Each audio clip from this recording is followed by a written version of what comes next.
Hi, my name is Nelsinia Ramos, and I will be presenting about my research analysis of the global corporation Johnson & Johnson.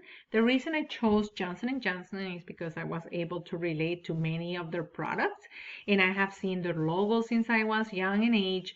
I am aware that they were all over the world, and I got interested in knowing how they managed to be a global company, and they have been on the market for so many years and their great history.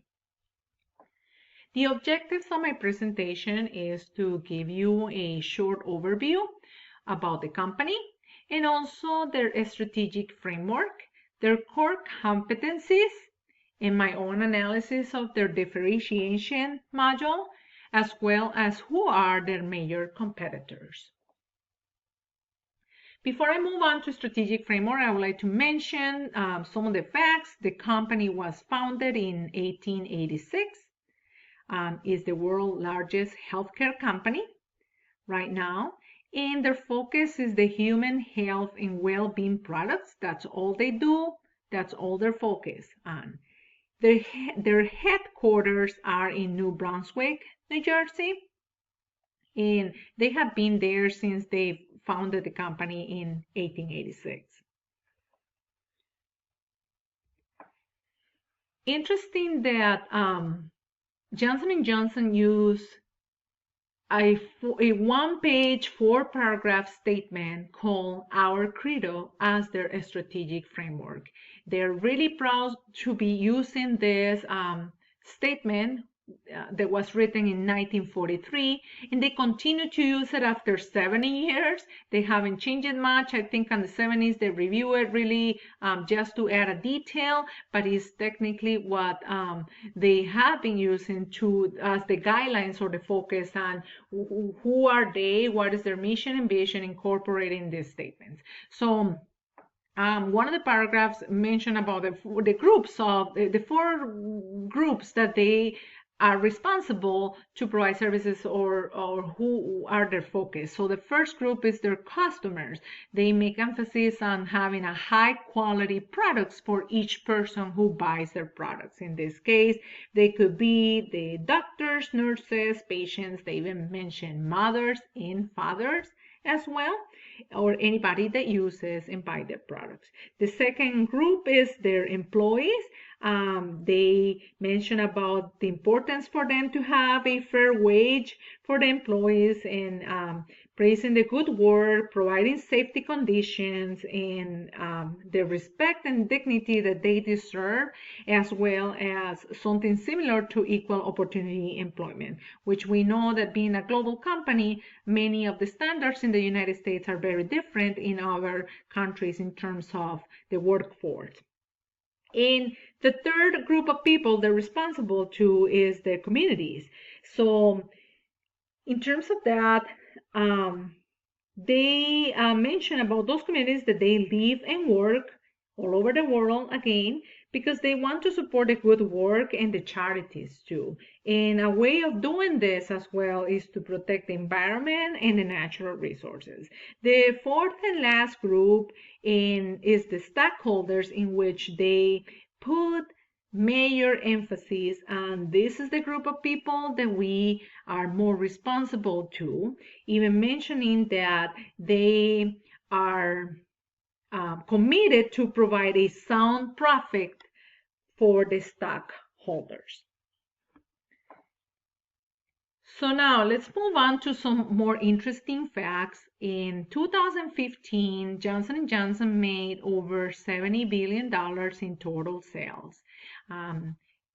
It's interesting to me to find out that 51% of those $70 billion were actually the sales from the United States, and the rest, or the 49% extra, are the international sales. Well, from that money, only 15 billion are actually the net income. If you notice, their gross profit margin is really high, is 70%, in contrast to the net profit margin, which is 23%. Johnson & Johnson's current ratio is 2.5. If you remember what we were reading in our book, it was suggested that the core competencies are the major markets in which a corporation excels. In this case, is that what products are the ones that provide access to broad markets and also to help differentiate the core products and the services, as well as the products that are hard to imitate. The following graphic, or this graphic that we have here, is the Johnson & Johnson's identified dominant market segments, also called as core competencies that are designed to build that competitive advantage. If you notice on top, we have the pharmaceutical segment, which is the manufacturing of the medications to sustain or to promote the health. And some of the examples could be the anti-infective, cardiovascular, contraceptive, gastrointestinal, immunology, neurology, oncology, and pain management. This is the top segment that makes more profit to Johnson & Johnson. So let's say that over $31 billion out of the 70 billion on total sales were just coming from this pharmaceutical segment. The second segment that made $25 billion for them is the medical devices or the diagnostic segment, which they manufacture the medical health products like the orthopedics, some neurology, general surgery, biosurgical, infection prevention, professional diagnostic, and the disposable contact lenses as well. The third segment, the consumer segment, they only sell or responsible to have the $13 billion on sales. And those are the products that we mentioned before, like baby care, oral care, skin care, wound care, women health, fields, nutritionals, and over-the-counter pharmaceutical products. Why is this core competence so important? I did an analysis on those, on the 5 forces, the Porter's 5 forces analysis. So why don't we start? We're going to be putting the analysis on these 3 different core competencies that we just mentioned before. So if we start with the threat of the new entry, the risk is low as well as high. Why is low? Because especially in that consumer segment, which is what we just mentioned about the oral care and baby care, for example, those are the most, those products rely more on marketing and recognition, and the existing high level of competition is just there. So these are the easy to access and to compete or copy. But in terms of the medical diagnosis in pharmaceutical segment, that is very high. It's very difficult to enter the market because of the high overhead and the importance of the heavy investment in research and development, as well as the high loyalty. So it's not that just anybody can come and open a business there without putting any money on research in terms of medicines or doing new devices for people and improving people's health conditions. So if we move on to the supplier power, is very positive because it's a lower risk. The majority of the Johnson & Johnson supplies are provided by unique and small providers, and for that reason it's more power to bargain.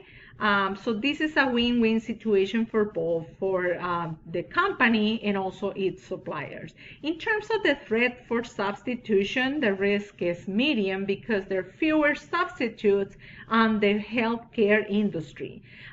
This will include the generic brands and the alternative methods of healthcare. Buyer power, very low risk because customers, we have little control over prices and we rely on a large number of products on a daily basis. So for example, pharmaceuticals have lower level of competition. So if we don't have other options, we have to, or we're required to use Johnson & Johnson devices. So now, the competitive rivalry. This is a really high risk. And why? Because the high level of competition. There are currently several large companies that have good hold on the market, and we will see those examples as soon as we turn the page. But the threat is that it's not only that there's some that are already good competitors, but there's some other well-established business that can enter the market at any point. So here are the major competitors. Johnson & Johnson, if you notice, there's Pfizer, Merck, and Novartis. So they're really close. I mean, the money is not